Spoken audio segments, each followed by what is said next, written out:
Typical insulation for this age of house. We've got some coming loose there. Yeah, there's some corrosion in there. Dave Walton, Director of Home Ideas for Direct Energy. Okay, so the motor for the furnace is typically located down below, and in the case of an AC motor, this motor would use a lot more electricity than a newer DC style motor. We're talking here about what people can try to do to maximize their energy efficiency in their house. And we saw the efficiency audit go on here. What's the value in general of doing these kinds of an audit? Well, probably the single biggest thing is that the homeowner will end up with a customized report for their home. So it's going to show you the weaknesses that may exist in that home. So what it also does is it prioritizes the different deficiencies and maximizes for the homeowner's benefit where you may want to focus your energies. Having said that, there could be a number of things that the homeowner can do themselves. So not only relatively easy, but also inexpensive to accomplish. And sometimes you can get some really good results. A really good example would be air sealing. So things like caulking or putting a bit of spray foam around certain spots can actually benefit the homeowner greatly from an air sealing perspective. Okay, John, with a home this age, you don't have too many concerns right off the bat. You're looking at a lot of maintenance stuff. And one of the things to watch over time, you can see how the caulking and silicone around your windows is just beginning to crack and harden up, really, is what's happening. So keep an eye on this. As you see it grow, you're going to want to replace that. Very simple, cost-effective, and it'll really reduce the air leakage around that. You can also keep in mind that the exact same thing will be happening around your window trim.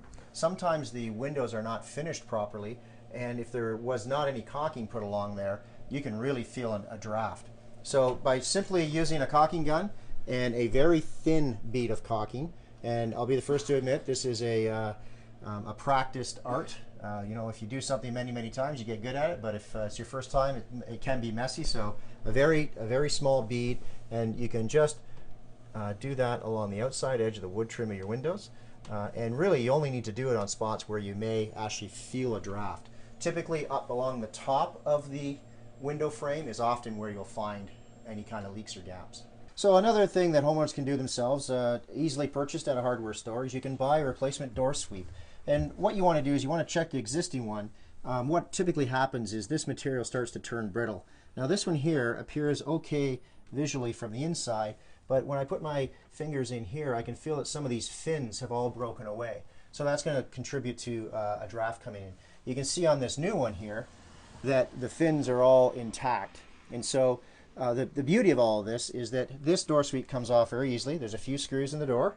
Take that off, you purchase a new one. You can actually cut this to fit the length of your door, and you just replace it on the door. And it's quite an effective way of helping to cut down on those drafts. Again, it's just another small thing that homeowners can do to really add up and get some good savings and make the home more comfortable. What's the value of improved insulation in the attic? It can play a tremendous role in the overall comfort level. From personal experience, I've done the insulation in my attic, and what we found was the furnace is coming on less. So not only am I saving energy, but the comfort level of the home is staying more consistent for longer periods of time. So I'm saving on both fronts, or I'm winning on both fronts. I'm saving energy, and I'm also staying more comfortable for longer periods of time. What's the importance of the right kind of vent, or to be able to control the vent? Well, yeah, so this is just an example of a vent that can open and close. And what we find is a lot of homeowners will close these vents in the summertime when they've got the air conditioning on, because typically the basement is a lot cooler. So just a small tip for homeowners is usually the basement can get quite cold in the wintertime, especially a basement like this. It is unfinished. You've got concrete floors.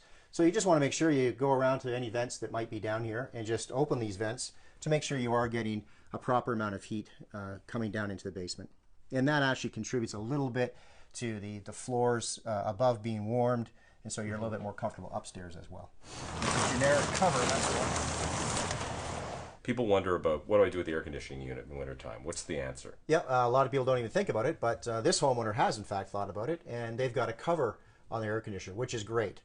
The only advice that I'm going to leave with this homeowner is you want to be careful that the cover is not too generic. And what I mean by that is if you just buy one at a hardware store and you drape it over and it actually covers the ground, and in fact encases that air conditioner, you can actually trap moisture inside the unit. And while it may not cause problems initially, over time, what can happen is it could start to cause the interior components of that of the outdoor unit to corrode. So the trick for an air conditioning cover is you want it to be at least 2 inches off the ground all the way around the bottom edge of the air conditioner. Also, we're talking about covering pipes. What's the value of putting insulating covers on some of the pipes that are near your hot water tank, for example? Yeah, anytime that you can help to increase the chance of the water temperature not dropping, you're gonna save some energy on how much gas you're using to heat that water. So while there's no real hard and fast numbers available, it certainly adds up. And again, that's always my message: is lots of little things will really pay off in the long run for savings on your electricity bill or your gas bill. You can actually put this wrap onto the hot water pipes of your system, and you can just do it as much as you can for as far away from the tank as you can. But one word of caution for homeowners is you don't want this to extend too far down, too close to the tank or to the vent on the tank. You want it to be able to stay away so there's no danger of it melting or anything like that. We're seeing more and more homes with programmable thermostats, so that's the great news. The other point though is, are homeowners using the programmable thermostat the way they should? So what a typical home should be employing is, and with the world we live in today, you've got families, they're up at 6 o'clock in the morning, they're out the door at 8, and they're not home till 5.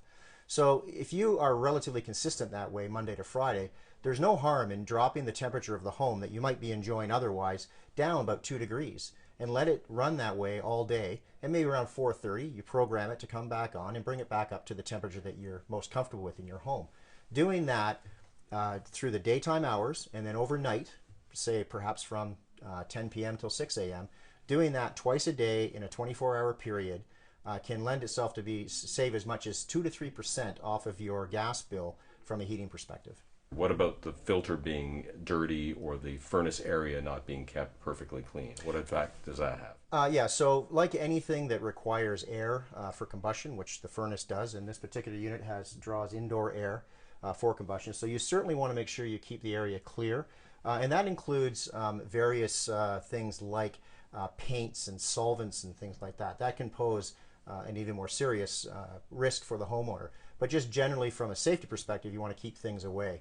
But one of the things that can happen to a furnace if the homeowner is negligent in not replacing or cleaning that filter, what can happen is the furnace will actually shut itself down if that filter becomes too clogged.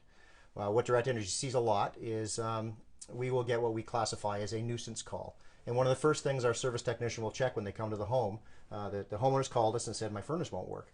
One of the first things we check is we pull out that filter and check how dirty it might be. And sometimes we find that the furnace filter is clogged.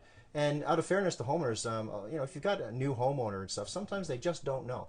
So that's what Direct Energy likes to try to do. We like to try to just have homeowners be more aware, and that's why I always promote changing that filter every 3 months. In the case that this homeowner has seen, in fact, he's going to be finding out that this is actually a very, very tight home. Yeah.